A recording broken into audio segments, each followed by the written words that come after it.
సుఖజనక సంవాదం. సుఖమహర్షి, నీ వంటి విరాగికి నా పట్ల ఇంతటి అనురాగం కలగటం, ఇలా దయచేయటం ఆనందంగానూ ఆశ్చర్యంగానూ ఉంది.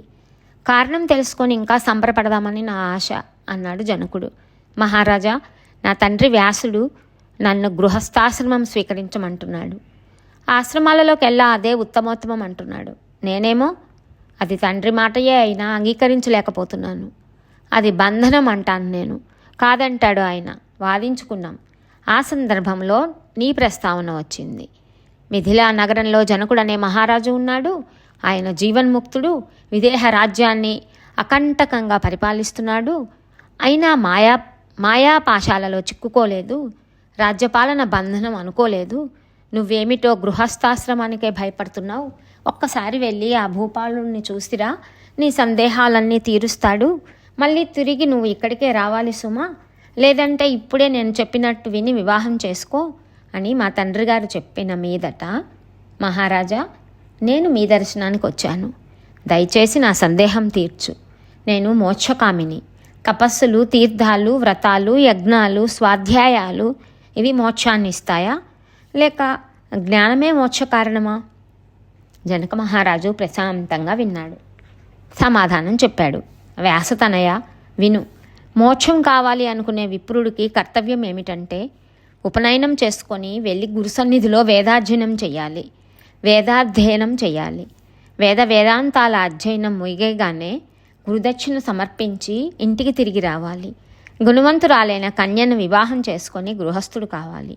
అగ్నిహోత్రాది కర్మలు నిర్వహిస్తూ సత్యవాగ్ని యమంతో శుచిగా సంతోషంగా జీవయాత్ర సాగించాలి. దురాశ ఉండకూడదు. దుష్కర్మలు చేయకూడదు. కొడుకును మనుమన్ని ఎత్తి వానప్రస్థం స్వీకరించాలి. తపస్సు చేయాలి. అంతఃశత్రువులను 6 జయించాలి. భార్యను కొడుకు బాధ్యతకు అప్పగించాలి. అన్ని అగ్నులను తనలోనే ఆరోపించుకొని, తన ఆత్మలో ఆరోపించుకొని శాంత చిత్తుడై శుద్ధ వైరాగ్య భావంతో తురీయాశ్రమంలో 4వది సన్యాసం ప్రవేశించాలి. విరక్తుడికే సన్యాసం తీసుకునే అధికారం మరెవరికీ లేదు. మరో మార్గము లేదు. ఇది వేదవాక్యం. దీనికి తిరుగులేదు. పుత్రం పౌత్రం సమాసాద్య వానప్రస్థాశ్రమే వసేద్ తపసా షడ్రిపూన్ జిత్వా భార్యాం పుత్రే నివేశ్య చ. సుకర్షి, మానవుడికి 48 సంస్కారాలను చెప్తోంది వేదం. అందులో 40 సంస్కారాలు గృహస్థుడికే, శమధమాదులు 8 మాత్రమే సన్యాసికి. ఆశ్రమం నుంచి ఆశ్రమానికి క్రమంగా వెళ్ళాలని శిష్టుల అనుశాసనం ఇక్కడ శుకుడు కల్పించుకున్నాడు. జనక మహారాజా, జ్ఞాన విజ్ఞానాల వల్ల హృదయంలో వైరాగ్య భావం వెల్లివిరిస్తే స్థిరపడితే అప్పుడు కూడా మొదటి 3 ఆశ్రమాలు తప్పవా అని ప్రశ్నించాడు.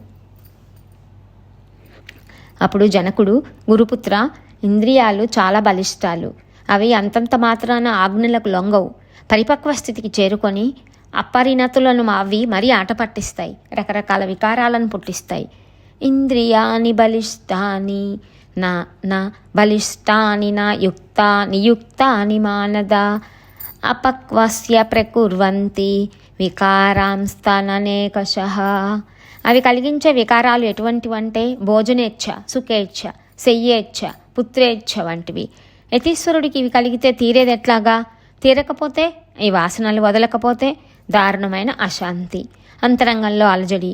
అది అసలు చెలరేగనే కూడదన్నా, అణిగిపోవాలన్నా క్రమక్రమంగా వదిలించుకోవటం ఒకటే మార్గం. పైకెక్కి పడుకున్నవాడికి పతనం తప్పదు. నేల మీద పడుకున్నవాడికి బెంగలేదు. సన్యసించి భ్రష్టుడైతే మరతడికి దారి లేదు, దిక్కు లేదు. ఊర్ధ్వం స్తుప్తః పతత్యేవన శయానః పతత్యధః పరివ్రజ్య పరిభ్రష్టో న మార్గం లభతే పునః. పిపీలిక చూడు, చెట్టు మొదల నుంచి పాకుతూ పైకి వెడుతుంది. అలసిపోకుండా హాయిగా భద్రంగా మెల్లమెల్లగా ప్రయాణం సాగించి ఫలాన్ని అందుకుంటుంది. అదే పక్షి అయితే ఫలాన్ని ఎవరో తన్నుకుపోతారన్నట్టు వేగంగా ఎగురుకుంటూ వెడుతుంది, అలసిపోతుంది. మనస్సు బహుగట్టి పిండం. తగినంత అభ్యాసం లేని వారికి, అకృతాత్ములకు అది బొత్తిగా అజేయం. అందుచేత ఆశ్రమానుక్రమంలో దాన్ని జయించాలి. మనస్తు ప్రబలం కామమజేయ మకురుతాత్మభిః అతః క్రమేణ తే జేతవ్య మాశ్రమానుక్రమేణ చ. గృహస్థాశ్రమంలో ఉన్నప్పటికీ అతడు సుమతి, శాంతుడు, ఆత్మజ్ఞానము కలవాడైనట్టయితే లాభాలకు పొంగడు, నష్టాలకు కొంగడు. రెండింటా సమదృష్టితోనే ఉండగలుగుతాడు. వేద విహిత కర్మలను ఆచరిస్తూ దుష్కర్మలను పరిహరిస్తూ యథాలాభ సంతుష్టుడే జీవయాత్ర సాగించేవాడు నిస్సంశయంగా ముక్తుడవుతాడు. నన్ను చూడు, రాజ్యపాలనలో ఉండి జీవన్ముక్తుని కాగలిగాను. యథేచ్ఛగా సంచరిస్తున్నాను, అయినా నాకేమీ అవటం లేదు. వివిధ భోగాలను అనుభవిస్తున్నాను, అనేక కార్యాలను చేస్తున్నాను, అయినప్పటికీ ముక్తుని కాగలుగుతున్నాను. అలాగే నువ్వు అవ్వాలి, కాగలవు, ప్రయత్నించు. విప్రకుమార, మరొక రహస్యం విను. కనపడేదాన్ని కష్టపడి ఎలాగోలా బంధించవచ్చు, కనపడని దాన్ని ఎలా బంధిస్తావు? పంచభూతాలు, వాటి గుణాలు, ప్రత్యక్షాలు అనుభవంలోకి వచ్చేవి. వీటిని జయించవచ్చు, బంధించవచ్చు. ఆత్మ ఏనాడు ఎవరికి ప్రత్యక్ష విషయం కాదు, అనుమాన గమ్యమే. నిరంజనము, నిర్వికారము అయిన ఆత్మను బంధించటం ఎలాగా? బధ్యతే ఖలు యదృశ్యమదృశ్యం బధ్యతే కుతః దృశ్యాని పంచభూతాని గుణాస్తేషాం తథా పునః ఆత్మాగమ్యోనుమానేన ప్రత్యక్షో న కదాచన స కథం బధ్యతే బ్రహ్మన్ నిర్వికారో నిరంజనః. సుఖదుఖాలకు మనస్సే ముఖ్య కారణం. అది నిర్మలంగా ఉంటే సమస్తము నిర్మలంగానే ఉంటుంది. అది నిర్మలం కాకపోతే, దోషరహితం కాకపోతే ఎన్ని పుణ్య నదీ తీర్థాల్లో ఎన్నిసార్లు మునిగినా నిరర్ధకం. బ్రహ్మన్ సర్వతీర్థేషు స్నాత్వా పునః పునః నిర్మలం న మనో యావత్ తావత్ సర్వం నిరర్థకం. న దేహో న చ జీవాత్మానేంద్రియాణి పరంతప మన ఏవ మనుష్యానాం కారణం బంధమోక్షయోః. మానవుల బంధమోక్షాలకు దేహము, ఇంద్రియాలు, జీవాత్మ ఇవేవి కారణాలు కాదు. కేవలం మనస్సు ఒక్కటే కారణం. పరిశుద్ధాత్మ ఎప్పుడూ విముక్తమే. అది బంధింపబడదు, బంధనము కాదు. బంధమోక్షాలు మన సంస్థితాలు. మనస్సు శాంతిస్తే అన్నీ ఉపశమిస్తాయి. అంతా ప్రశాంతియే. శత్రువు, మిత్రుడు, ఉదాసీనుడు ఈ భేదాలు మనః కల్పితాలు.